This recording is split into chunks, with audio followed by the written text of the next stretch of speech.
Et boum, les pioncatois et les pioncatoises, les gars et les filles, on se retrouve dans une nouvelle vidéo.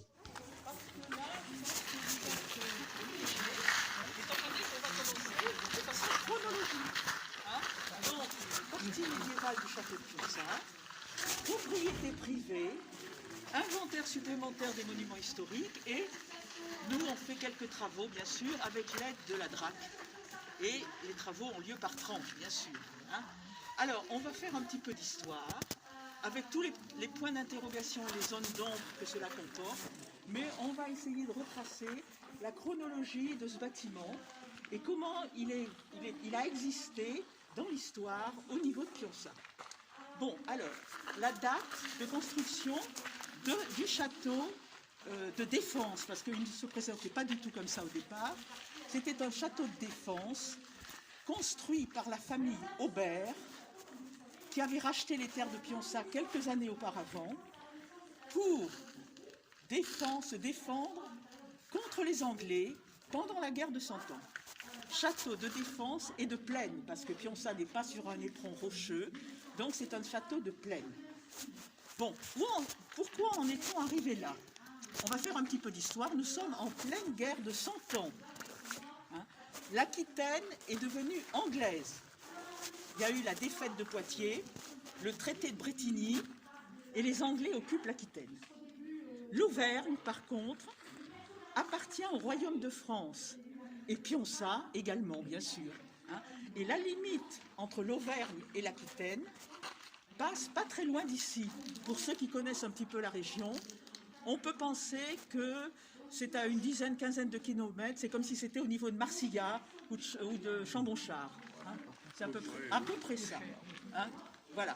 Alors, la terre de France est devenue vraiment un champ de bataille entre Anglais et Français. Il y a des bandes de brigands qui sillonnent les routes et les campagnes.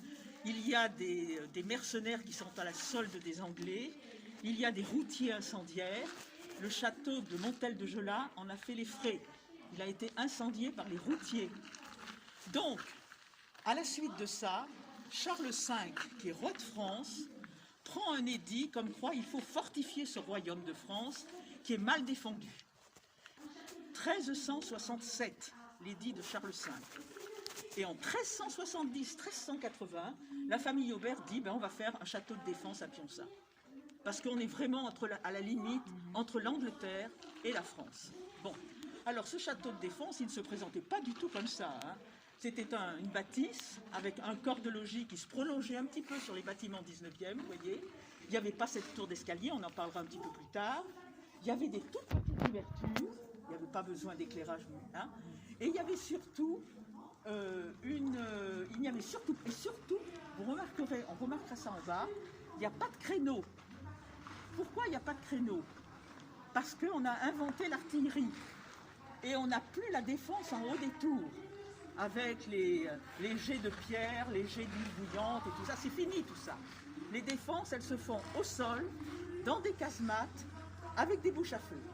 Et si vous voulez bien, on va se rendre au sous-sol pour voir comment ça se présentait, parce que là, c'est la partie initiale du château avec les éléments de défense au ras du sol.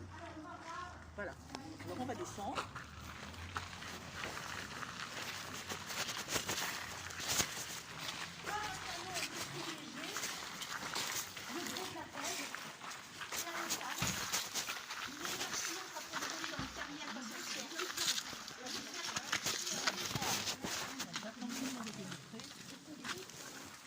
Alors ça, c'est 19e, 20e, ça. C'est pas du tout ça.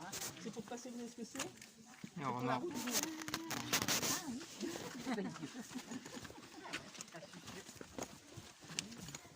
bonne idée, voilà, c'est pas du tout.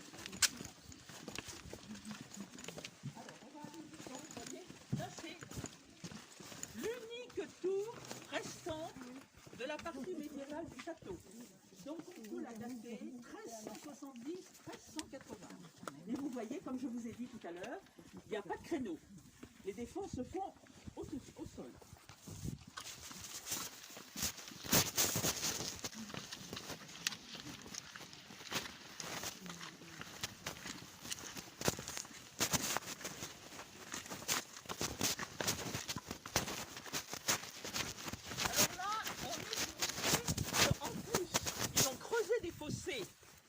ça faisait une défense supplémentaire. J'attends que tout le monde arrive.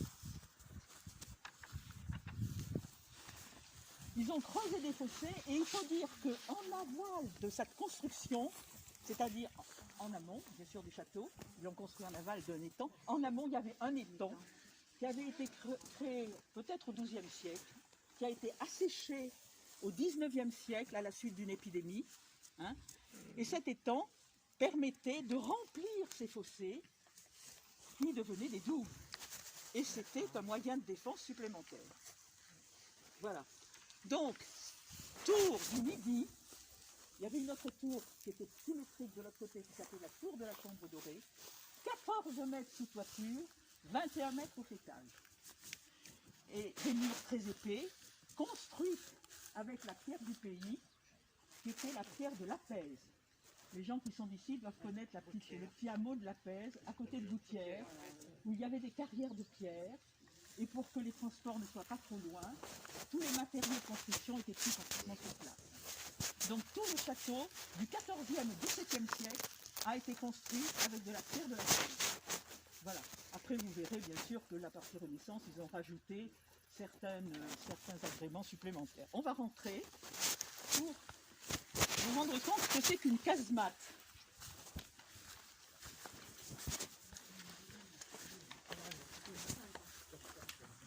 Voilà.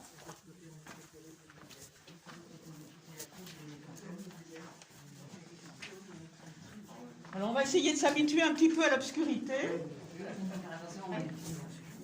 Voilà, un sol en galets, vous voyez, alors peut-être que c'est devenu autre chose, mais au départ, c'était vraiment la casemate, mais complètement fermée. Hein. Je vais vous expliquer pourquoi. C'est vrai qu'il c'est bien que l'on soit... Ce nombre-là est bien juste ce qu'il faut, parce qu'autrement, on n'aurait rien pu comprendre. Hein. On n'aurait rien pu comprendre. Tout le monde est là. Voilà, alors là, c'est ce que l'on appelle la casemate, c'est-à-dire hein, la cave de défense, complètement occluse. Alors, 2 bouches à feu jumelées qui défendaient le château jusqu'au Boron. Une autre bouche à feu ici, là, vous l'avez là, hein, qui défendait toute la façade sud du corps de logis.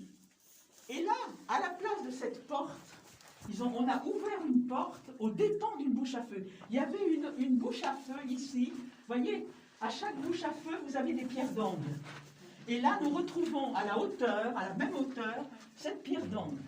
Ce qui fait qu'ici, vous aviez une bouche à feu qui défendait tout le corps, tout le mur pignon, jusqu'à un petit portelet d'entrée qui devait exister avant le corps de garde de Renaissance. Il y avait certainement un petit châtelet d'entrée, là. Quelque chose, des constructions. Là, donc, ils ont donc ouvert cette porte aux dépens d'une bouche à feu. Et ils ont également, lorsqu'ils ont ouvert cette porte au XIXe siècle, ils ont détruit la partie basse de latrines intérieures. Vous voyez, si vous êtes ici, au niveau de Bérengère, il y a des latrines intérieures qui descendaient, bien sûr, qui étaient fermées, et pour ouvrir la porte, ça a été détruit. Les latrines intérieures, il n'y en a pas énormément. Hein. Vous en trouvez à Fourchaux, au château de Fourchaux, et à la tour Jean-sans-Peur. Alors Fourchaux, c'est à côté de Saint-Pourçain-sur-Sioule. Hein. Et tour Jean-sans-Peur à Paris, bien sûr. Voilà. Donc là, vous voyez que c'est voûté, et cet opercule, vous allez nous dire, mais qu'est-ce que c'est? Alors, deux solutions. Hein. Soit pour évacuer la poudre noire des canons, hein, soit peut-être pour faire descendre quelqu'un avec on ne sait pas. Ça fait partie encore des points mystérieux de l'édifice. Mais enfin, toujours est-il qu'ici, on était dans un endroit bien clos. Vous voyez? Alors avec des fumées qu'il fallait peut-être faire évacuer aussi, hein, parce que voilà, la poudre noire, il était quand même. Alors, nous allons passer dans une première cave, qui était également une casemate. Hein. Je vais vous expliquer l'ingéniosité de nos constructeurs.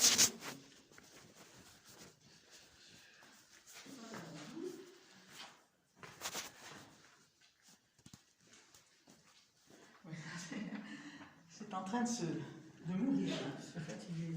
Oui, un petit peu. Il y avait un accès par là, non? Oui, qu'on a découvert, vous voyez. Ils n'auraient pas pu placer les pièces d'artillerie par le trou, quoi. Pour les descendre. Oui, mais il y avait un Voilà, accès, bien donc, sûr. l'accès. Il y avait un accès, je vous expliquerai aussi, parce que bien sûr. Et dans tout ce système par rapport à la tour de Sermure, elle était anglaise à l'époque. Là. Sermure sur la Oui, croix. oui. Ah bon, vous voyez. C'était anglais. Donc on n'est pas loin de la. important, hein. C'est ce que je dis, on n'est pas loin de la C'était frontière. là. important. Donc automatiquement, on avait quand même besoin d'une défense ici. Ouais, ouais. C'était en gros Voilà. tracé du Cher. Ouais, vous voyez, on n'est pas loin de la frontière anglaise. Enfin, de l'époque. Hein. De l'époque. Voilà, alors là c'est pareil. Vous êtes dans un endroit clos et ils ont construit, vous voyez, les voûtes partent très bas. Elles partent très bas et elles s'épaississent en montant vers le sommet de la voûte. Pourquoi? Parce que quand vous avez les boulets qui arrivent perpendiculairement aux voûtes, là, sur cette partie-là, hein, vous avez une épaisseur de mur qui est plus importante. Et vous voyez, la voûte est différente ici, parce que les boulets arrivaient également perpendiculaires au mur, et la voûte était construite pour que le mur s'épaississe. Je pense que on peut donner cette explication. On ne peut pas tout imaginer, bien sûr, mais enfin, on peut donner cette explication. Alors, bien sûr, ça ne se présentait pas comme ça. Hein. Nous, quand on avait découvert les édifices, il y avait de la terre battue. On a pris du volvic de récupération, c'est du volvic ancien, qui a été posé à l'ancienne et qui permet quand même quelque chose de plus sec pour la déambulation. Alors, vous allez passer dans la seconde case. Alors là, faites attention, là, il y a deux marches, là. Faites très attention ici, là. Voilà, là.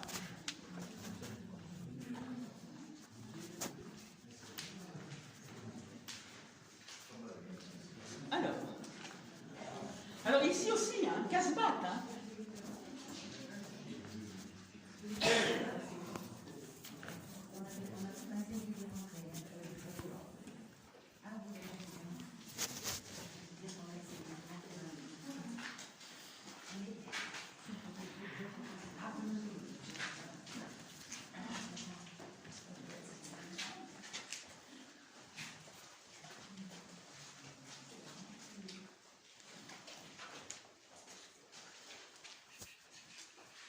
Voilà, alors ici aussi c'est pareil. Hein. Ces deux fenêtres et cette porte ont été ouvertes aux dépens de bouches à feu qui défendaient toute la partie sud du corps de garde, de l'édifice. Hein.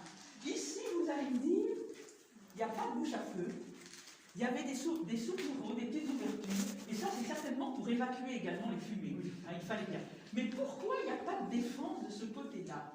C'est parce qu'il devait y en avoir un peu plus loin, au nord, à l'emplacement de l'actuel château Renaissance, il devait y avoir des éléments de défense un peu plus anciens, et ça permettait donc, on voit bien qu'il n'y a pas de défense de ce côté-là, donc les défenses, elles étaient plus loin.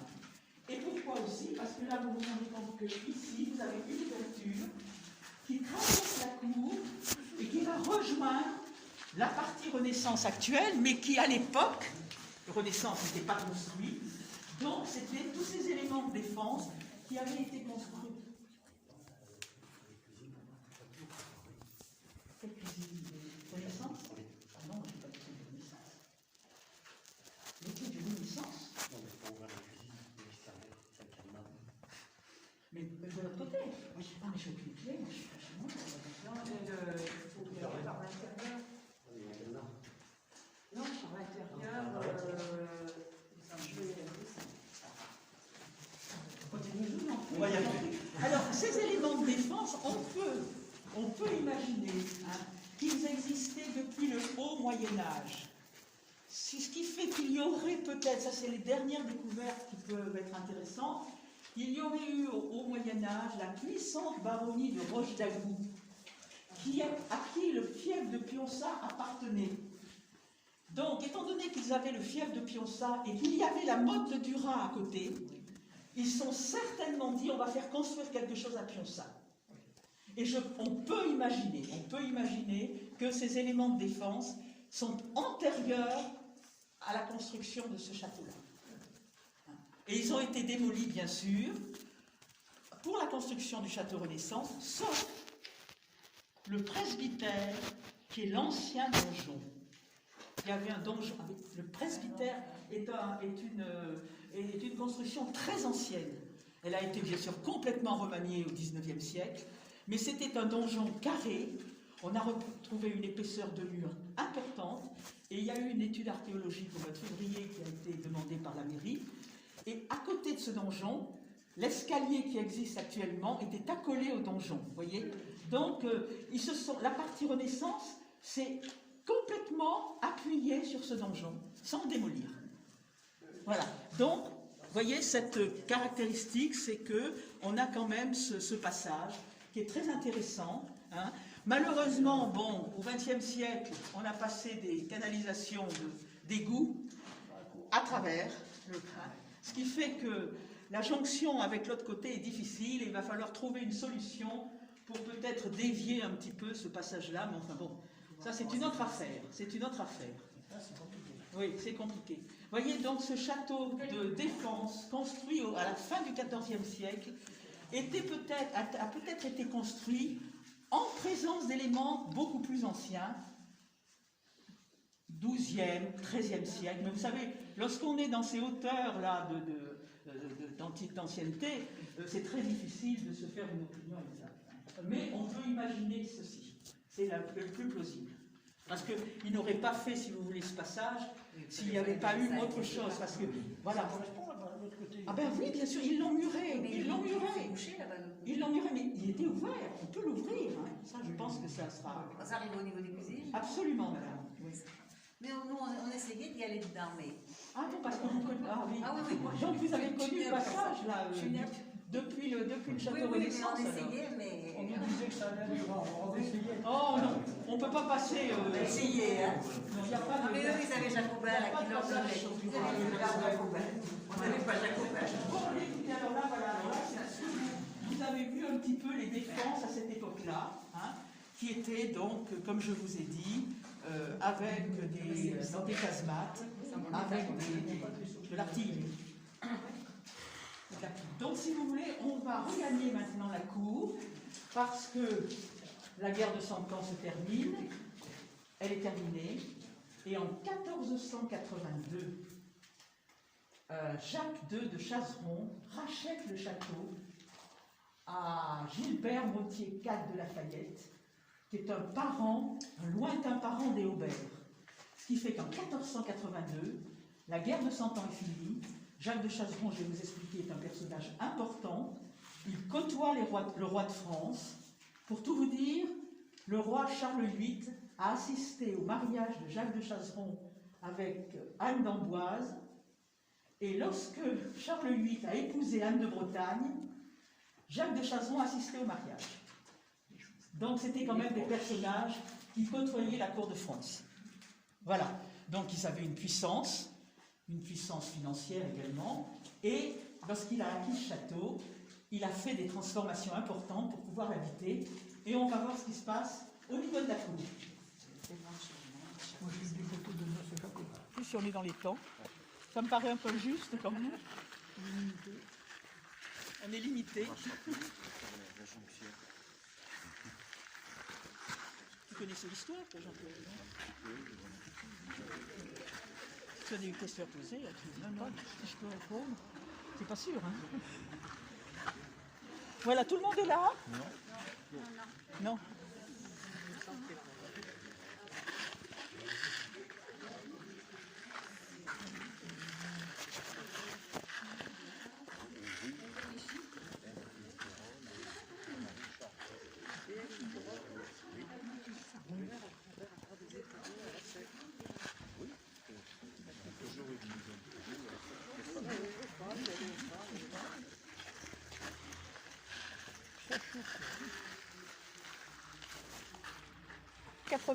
Rachète le château de Pionçat.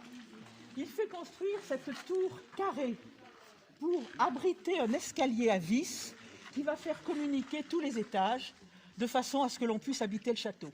Il fait agrandir ses fenêtres, vous voyez, à ce niveau-là à peu près. Elles étaient beaucoup plus petites dans la forteresse de défense, hein, c'est ça. Et il appose, comme c'est un personnage important, il appose ses armoiries sur la tour. Alors, vous voyez, ça c'est une porte qui est 15e siècle, hein, avec des petits pinacles, et puis l'armoirie des Chaserons.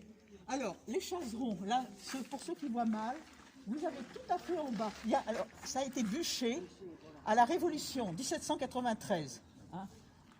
Et les mêmes armoiries existent au château de Chazeron, ce sont les mêmes. Hein.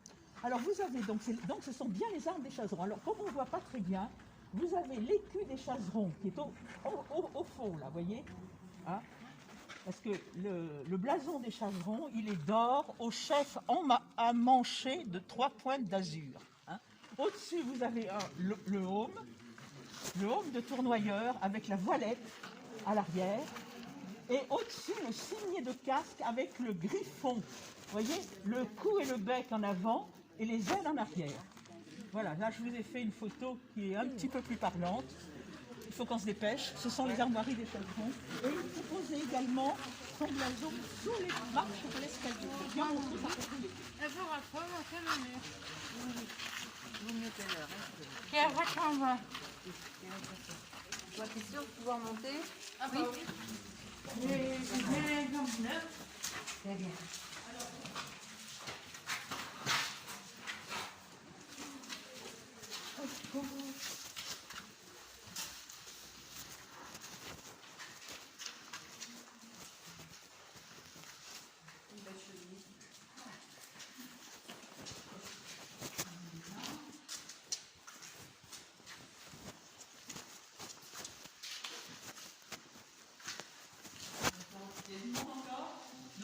Alors, vous êtes ici au rez-de-chaussée, hein, du corps de logis, qui normalement était une cuisine.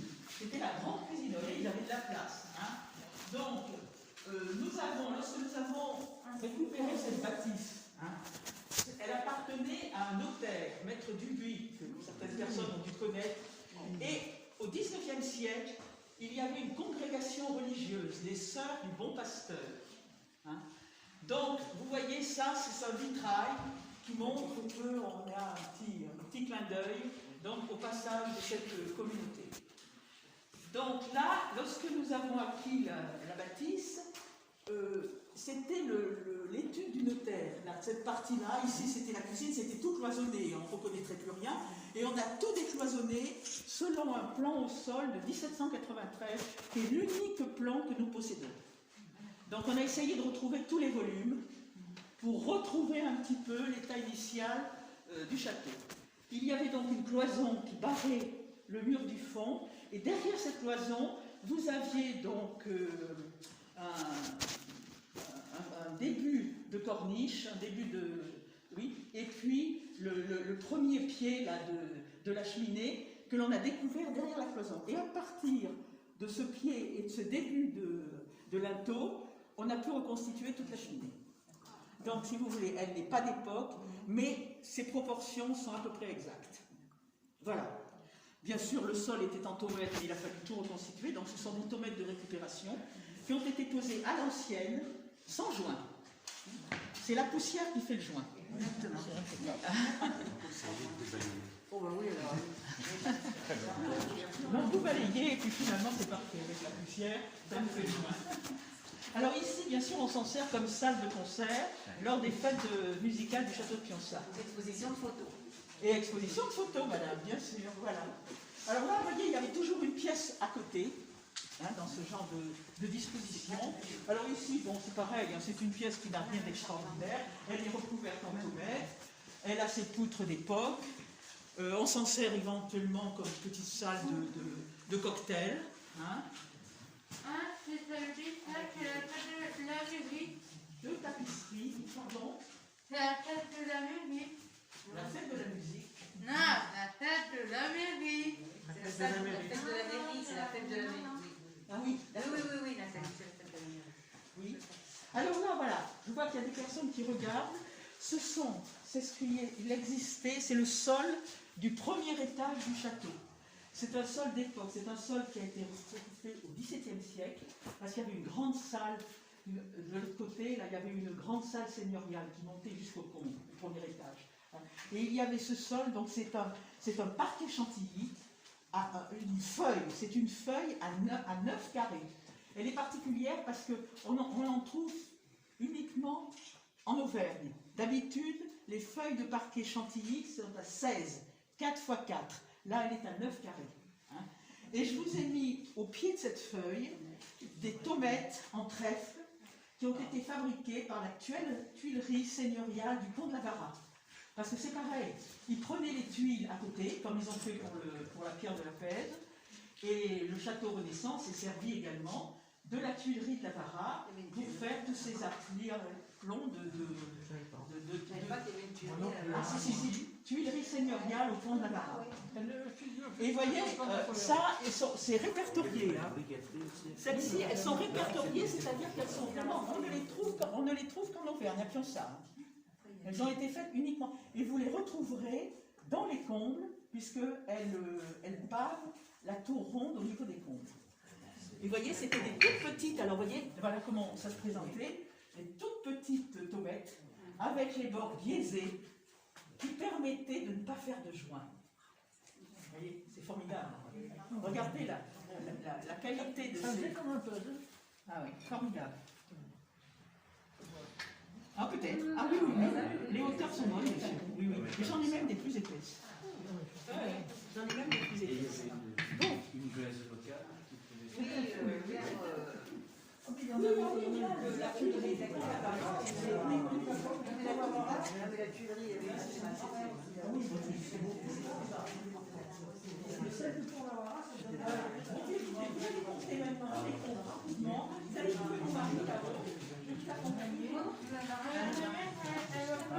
non, mais elle monte pas ta maman. Mais Nathalie, je sais pas si tu vas monter non plus, toi. Hein. Si, tu te sens capable parce que c'est haut, hein, ça grimpe. Hein. Il y a une rambarde. Oui. Je peux aider. Oh non, je prends pas la responsabilité. Non, mais ça va bien. Tu peux pas monter, hein. Ah non, tu montes pas. Non, Vaut mieux. Il faut s'abonner, mettre la cloche et mettre 50 likes sur cette vidéo.